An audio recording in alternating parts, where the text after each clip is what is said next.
While I usually cringe at the term interactive movie, when Origin Systems use it, they mean it. The Origin Interactive Movie label has thus far graced two excellent products, Wing Commander 3 and Bioforge.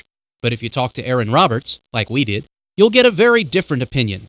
Aaron, the younger brother of Chris Wing Commander Roberts, thinks that we have yet to see a real interactive movie from the Austin Company, although the time is coming soon.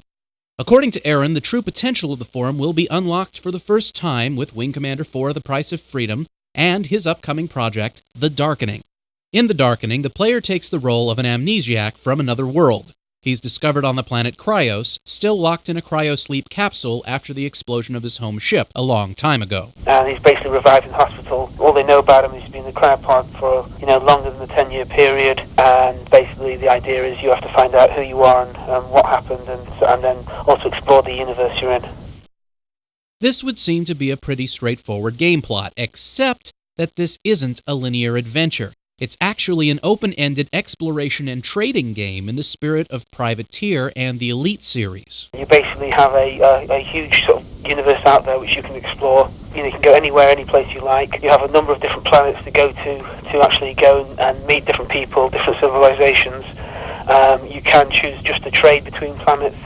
You can choose to take missions and go out from planets and do sort of lots of different types of missions for people. You can just fly around and meet people. While you start the game with a pretty basic ship and the barest resources, you can build your cash level by taking on various missions from the people you encounter. As your funds increase, you can buy upgrades or better ships, which let you accomplish more difficult things. In this game also, any ship you can see, any fighter you can see, you can buy and fly. There's obviously loads of different equipment you can buy and so forth. So 25, 26 different ships you can fly in the game. And also there's a lot of lots of different types of equipment, upgrades, and obviously there's items and ships which you only find if you meet certain people, they give them to you, or you do certain things as well. So how does this mesh with the amnesia plot?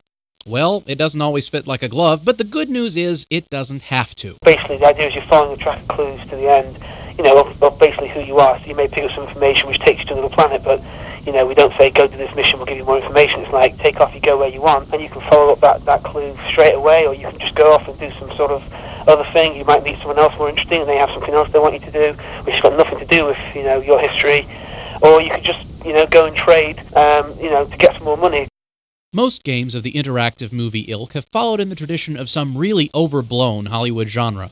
Star Wars-y sci-fi, gory horror, outrageous action. The Darkening seems poised to carve out its own distinct niche. The planetary plot is mixed well with a mostly European cast. The most prominent names involved are Christopher Walken, John Hurt, David Warner, Amanda Pays, Brian Blessed, David McCallum, and Jürgen Prochnow. You wouldn't usually see this kind of cast list outside of an art house flick.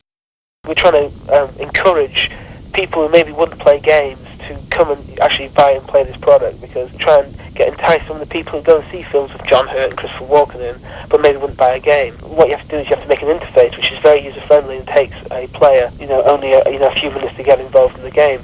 Because if you're a game player, you'll mess around for half an hour to an hour to understand how it works. If you're not a game player, you'll give it 5 minutes and then that's it. So what we've done is we've invested a lot of time in creating an interface which is very user-friendly, and it's very intuitive in the way you use it, and also cosmetically really works very well. The Darkening was very much designed in the form of a feature film, as the storyboards testify. The digital video was recorded at London's Pinewood Studios, which is one of the major filming locations for Frank Zappa's 200 Motels, Raiders of the Lost Ark, and many more great movies. Aaron wants to make it clear that The Darkening is not just some weird British thing with the Origin label slapped on. I worked on all the Wing Commanders, on Strike Commander, on Privateer, and so it's really basically I'm bringing my knowledge from this, and actually this concept originated when I was working at Origin and then brought it over to England. Look for The Darkening in March of '96.